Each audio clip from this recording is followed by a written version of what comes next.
Paano i-connect sa Wi-Fi ang inyong Vivo Y04 na mobile phone? So okay guys, dito punta lang kayo sa settings. At sa settings, hanapin nyo lang dito yung network and internet. Okay, tap nyo lang. At dito, yan, naka-turn off yung ating Wi-Fi. So gawin nyo lang, turn on nyo lang itong switch button sa may kanan.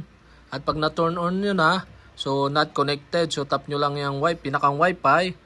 At lalabas dito yung mga available na Wi-Fi. So try nating log in dito sa mainit Wi-Fi network. Yan, enter nyo lang dyan yung password. So once na nailagay nyo na yung password dyan, so tap nyo natin yung connect button dito.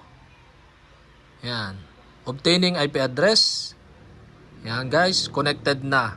So ganun lang kadali i-connect ang ating Vivo Y04 sa Wi-Fi network natin. So sana nakatulong itong video na to, at kapag hindi ko pa kayo subscriber, mag-subscribe lang kayo sa aking YouTube channel. Click nyo lang ang subscribe button at ang bell para updated kayo sa mga video tutorial like this. Okay, salamat sa panonood.